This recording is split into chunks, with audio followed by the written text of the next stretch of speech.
Alô, fala Brasil! Está no ar mais um Palavras ao Léo, seu programa diário de todas as noites. Comigo, Zé Leonardo, seu cronista preferido. Pois é, cada um tem o cronista que merece. Talvez você, meu amigo e minha amiga, mereça a mim. Pois é, essa é a sua sina. A minha é fazer esse programa de segunda a sexta para tentar explicar o que é esse Brasil, esse mundo em todas as suas facetas, as suas dimensões, seja na política, economia, arte, cultura, sociedade, na vida, enfim. Ah, meus amigos e minhas amigas, hoje o assunto na imprensa, que pautou a imprensa, foi justamente a decisão do ministro Dias Toffoli de anular todas as provas obtidas pela Operação Lava Jato, né, em acordo de leniência com a construtora Odebrecht.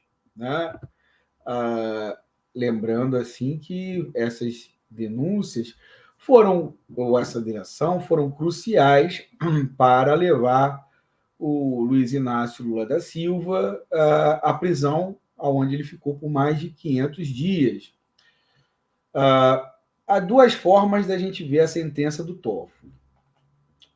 A primeira é uma forma mais técnica, mais jurídica, que eu não sou um expert para falar, né? Inclusive não li a sentença inteira, li parte, né?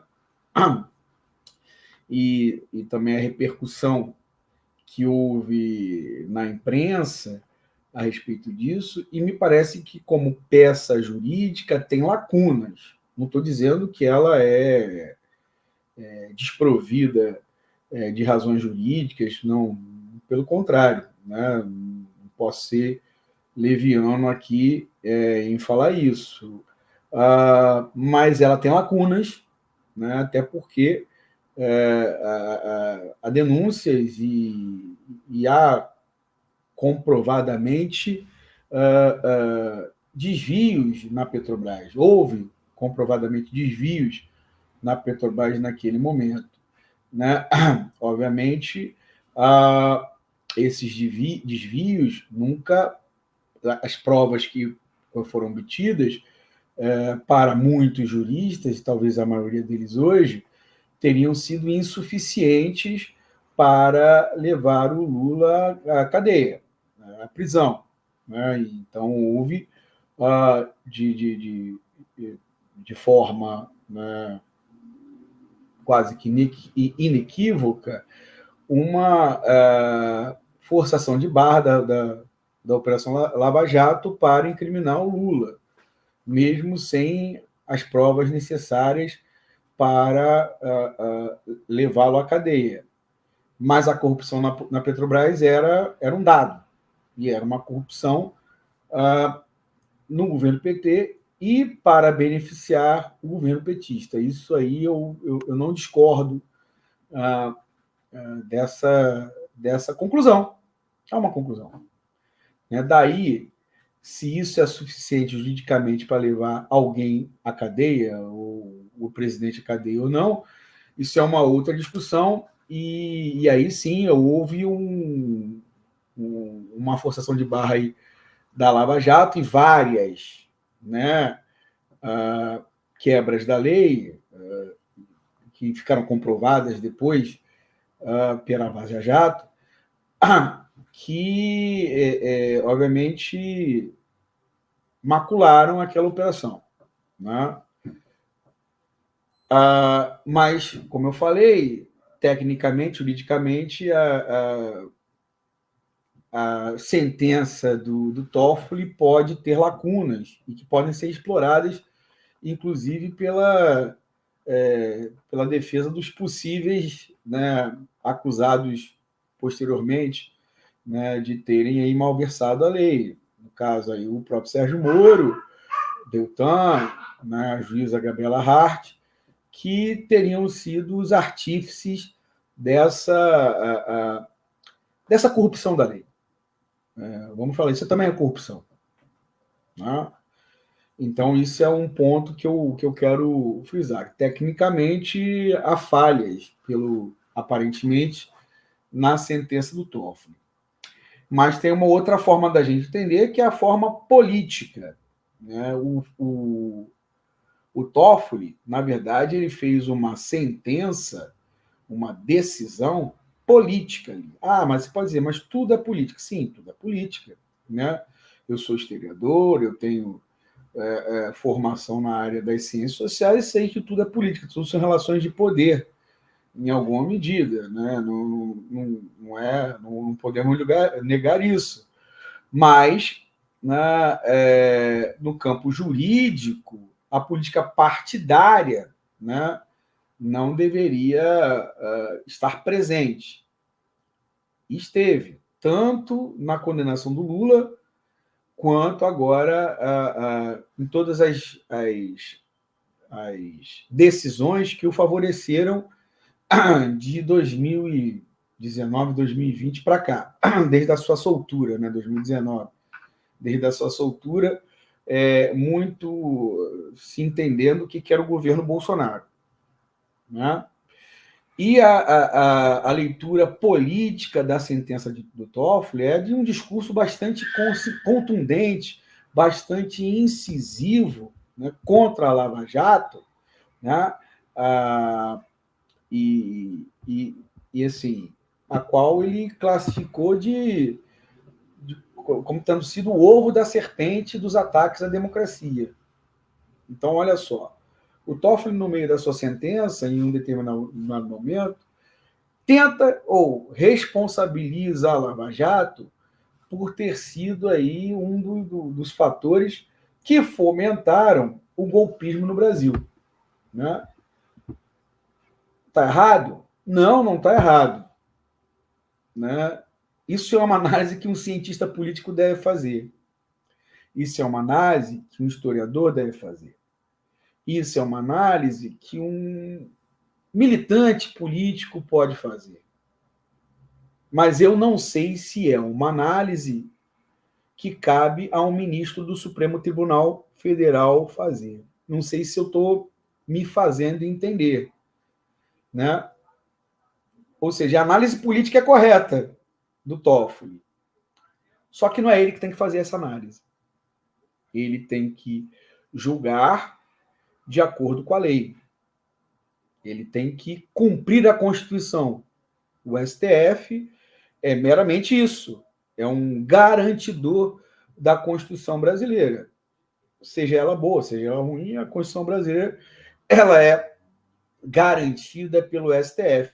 E que, aliás, até vamos colocar assim, recentemente eles cumpriram esse papel, eles estão cumprindo esse papel. Né? Talvez porque convenha em alguma medida, eu não sei. Né? Mas eles estão cumprindo esse papel. E hoje o Toffoli extrapolou. Né? Vi uma análise de um jurista e acho que ele extrapolou mesmo. Ao colocar esses termos e sem justificar, e eu acho que esse que é o mais grave, né? Com argumentos jurídicos, ele cai num terreno perigoso. Aliás, é um terreno que o STF se jogou, ou foi jogado, aí, né, indifere, o problema é o mesmo, desde 2016. Né? Principalmente depois de 2018, quando aceitou aquela chantagem vil que o Exército fez, né? Na época aí de não soltar o Lula naquela questão, ou até antes, em 2016, quando o Lula, de forma legal, a Dilma queria nomeá-lo como ministro, se eu não me engano, ministro da Casa Civil, e o Gilmar Mendes, né, cedeu a pressões, inclusive do Exército, da imprensa e do Exército, para não deixar que isso acontecesse. E era direito da Dilma fazer isso. E o Lula não tinha condenação nenhuma que o impedisse de assumir, né, aquele posto naquele momento. Então, o STF tem sido palco de disputas políticas, partidárias, ou de projetos de poder já há algum tempo. Isso não é bom.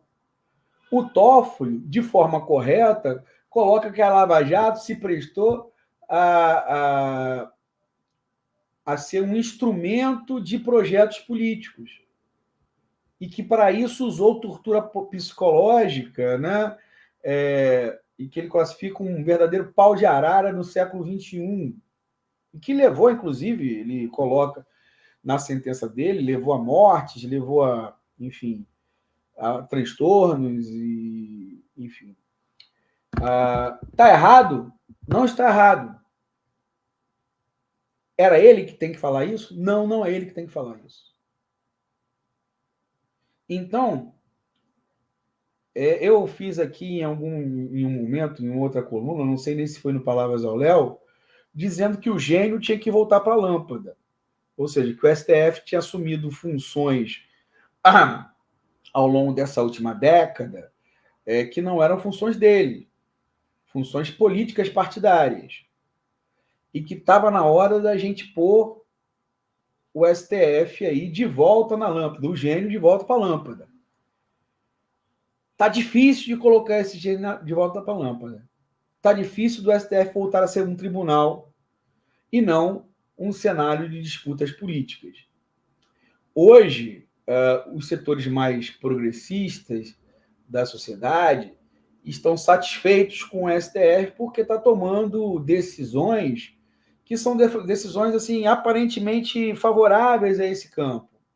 Mas não vamos se iludir, porque foi esse mesmo STF que chancelou o golpe contra Dilma. Foi esse mesmo STF que já citei que aceitou a chantagem do Exército. Esse mesmo Toffoli, por exemplo, né, que hoje faz esse voto que as pessoas estão ouriçadas e tudo mais, chamou o Bolsonaro para conversar como se ele fosse um grande estadista. Também se acovardou no combate ao fascismo. O Alexandre de Moraes foi muito mais incisivo no combate ao fascismo do que o Dias Toffoli. Então, meus amigos e minhas amigas, não devemos nos iludir com o STF. O STF não está na mesma trincheira que o povo. Se hoje ele combate de forma acertada o fascismo, devemos aplaudir, inclusive, né? Mas não devemos esquecer que há uma história, não devemos esquecer que há ministros com interesses e não devemos esquecer que, na hora que for necessário, o STF também jogará contra a gente. E contra a gente eu falo contra o povo, não é contra a esquerda. Não, é contra o povo. Né? E tendo dito isto, meus amigos e minhas amigas, entrego esse abacaxi em vossas mãos para que vocês possam descascar, deglutir e digerir. E até amanhã, pessoal. Amanhã é 7 de setembro, hein? Não vamos nos esquecer, né? Obviamente, quem for ficar em casa, fique em casa. E quem for sair, em vez de ir lá assistir o desfile oficial, vá protestar, né? Contra a fome e miséria, por um país mais justo, né? Se junte ao grito dos excluídos, que espero que exista esse ano também. Né? Então é isso, pessoal. Até amanhã.